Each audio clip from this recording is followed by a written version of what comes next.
कहानी मुर्दाघर की करवाई। भूतिया मुर्दाघर में कार्य करना भारी पड़ा। शहर की सीमा पर स्थित सिविल हॉस्पिटल का मुर्दाघर न केवल पुराना था बल्कि डरावना भी। चारों ओर टूटी दीवारें, जंग लगे गेट और अंदर एक पुरानी ट्यूबलाइट की मध्यम झपकती रोशनी, मानो वहां खुद समय भी रुक गया हो। लोगों की मान्यता थी कि यह मुर्दाघर सिर्फ मृत शरीरों का विश्राम स्थल नहीं बल्कि कुछ और का भी ठिकाना है, लेकिन कोई इसे साबित नहीं कर पाया था जब तक रमेश वहां काम पर नहीं आया। रमेश एक सीधा साधा युवक था, जीवन की परेशानियों से जूझता पर उम्मीदों से भरा हुआ। नौकरी की तलाश में वह अस्पताल पहुंचा और किस्मत ने उसे वहां मुर्दाघर की अस्थायी ड्यूटी दिला दी। यह कोई पसंदीदा काम नहीं था, पर गरीबी में चुनाव नहीं होते। पहली 2 सप्ताह वह दिन की ड्यूटी करता रहा। दिन के उजाले में सब सामान्य लगता था। मुर्दाघर में ठंडक और एक उदासी की लहर जरूर थी, लेकिन कुछ खास अजीब नहीं। परंतु जब पहली बार उसे रात की शिफ्ट दी गई, तभी वह कहानी शुरू हुई जिसने उसकी जिंदगी बदल दी। उस रात आसमान में बादल गरज रहे थे, हवाओं में नमी और डर की मिली जुली गंध थी। मुर्दाघर का दरवाजा चरमराता हुआ खुला। भीतर की हवा कुछ अलग थी, जैसे सदियों से किसी ने सांस नहीं ली हो। अचानक अस्पताल के दरवाजे पर पुलिस की गाड़ी आकर रुकी। 2 कांस्टेबल एक शव लेकर आए, एक युवती की लाश जिसका चेहरा बेहद शांत था, मानो वह किसी अनकहे राज को साथ लिए सो गई हो। रमेश ने लाश को ठंडे कमरे में रखा और रजिस्टर में उसका विवरण भरने लगा। जैसे ही उसने कलम उठाई, पीछे से एक सर्द हवा का झोंका आया और उसके कानों में किसी के सिसकने की ध्वनि सुनाई दी। वह चौंक कर पलटा। पीछे कोई नहीं था, पर लाश की आंखें आधी खुली थीं, पहले नहीं थीं। उसने घबराकर दरवाजा बंद किया और खिड़की की ओर देखा।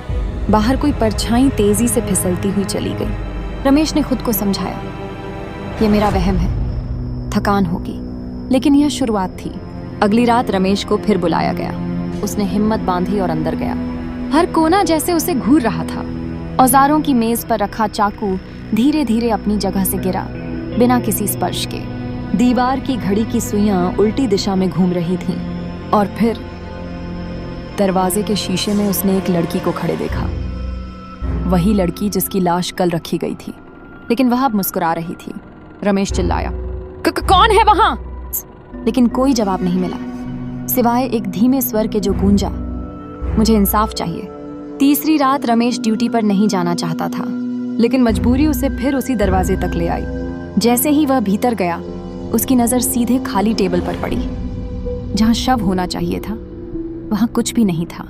रजिस्टर में नाम अब भी था, लेकिन शव नदारद। वह पसीने पसीने हो गया। दीवार पर लिखा था, तुम सुन सकते हो, इसलिए तुम चुने गए हो। उसे समझ नहीं आया कि यह क्या हो रहा है। अगले दिन वह बिंदु चाचा के पास गया, जो वर्षों से हॉस्पिटल में स्वीपर थे। उन्होंने लंबी सांस ली और कहा, उस लड़की का नाम राधिका था। यहाँ नर्स थी, एक डॉक्टर के झूठे प्यार में फंसकर बर्बाद हो गई। उसकी लाश भी यहीं रखी गई थी। तब से उसकी आत्मा चैन नहीं पा सकी। रमेश का दिल बैठ गया। वह जानता था कि राधिका कुछ कहने की कोशिश कर रही है, कुछ अधूरा है। उसने अगले दिन पूजा की सामग्री मंगाई, एक दीपक जलाया और शव के पास बैठ गया। आंखें बंद करके उसने कहा, राधिका, मुझे बताओ मैं क्या कर सकता हूँ। दीवार से एक पुरानी फाइल गिर गई। उस फाइल में डॉक्टर वीरेंद्र का नाम था। उसी के साथ राधिका की आखिरी ड्यूटी थी। रिपोर्ट्स में हेयर फेयर और उसके खिलाफ दर्ज एक शिकायती पत्र भी था, जिसे कभी आगे नहीं बढ़ाया गया। रमेश सबूत लेकर थाने गया। केस खुला। डॉक्टर वीरेंद्र को गिरफ्तार किया गया। खबरें अखबारों में छपीं। पुराने केस में नया मोड़। आत्महत्या नहीं थी हत्या। उस रात जब रमेश मुर्दाघर गया, वह कमरा पहले से अलग लगा। हवा में अब डर नहीं, एक शांति थी। लाइटें स्थिर थीं, दीवारें मौन थीं। जब वह टेबल के पास पहुंचा, तो दीवार पर एक हल्की सी चमकती आकृति उभरी। एक लड़की की मुस्कान। रमेश की आंखों में आंसू आ गए। उसे ऐसा लगा जैसे किसी ने उसके कंधे पर हाथ रखा हो और कहा हो, धन्यवाद, अब मैं मुक्त हूं। अगली सुबह रमेश ने नौकरी छोड़ दी। उसने उस जगह को आखिरी बार देखा जहां उसने डर, दुख और मुक्ति तीनों को महसूस किया था।